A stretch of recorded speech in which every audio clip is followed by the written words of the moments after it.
Kashi or Varanasi is said to be the first place was born. It was the idea of like, what if our story ended here? The story is basically between these.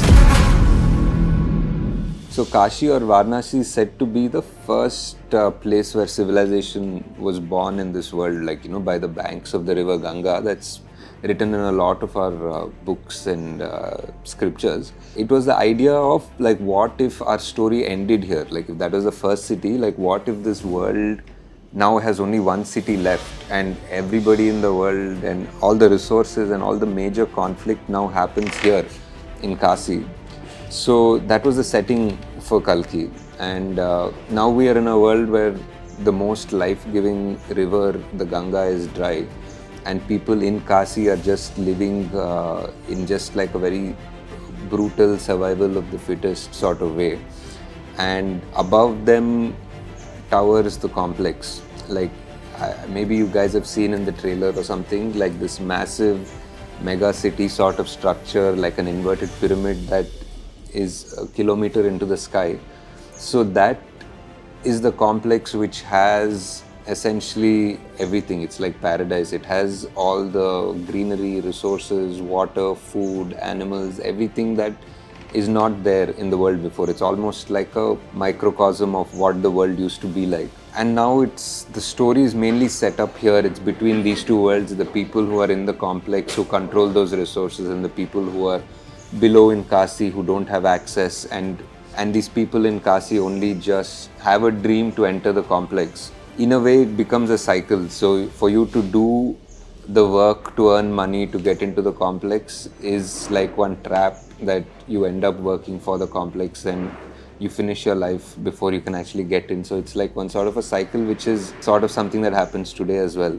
Apart from these two worlds, there's also a third world which we call Shambhala.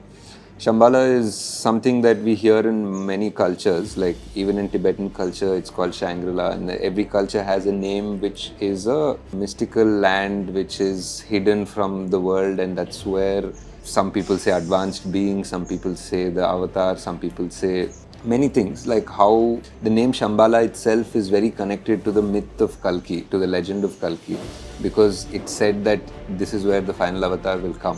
That is the most powerful and that is the most familiar thing about the Kalki story. So these are our three worlds, and each of these worlds have a design or a thought process behind it. The complex people and the weapons and their vehicles are designed in a certain way because of what they have. People in Kasi are designed a certain way because of what they have. The world, there's money which is units, and they are bounty hunters who need these units to get their job done or to finish their aspiration to want to go into the complex.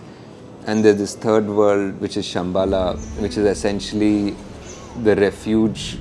It's like a massive refugee camp in a way, like for all the religions and all the cultures that have been hunted down in this world by the complex. So they all needed a place to hide. The people in Shambhala are part refugees, part rebels, part the resistance who are fighting the complex.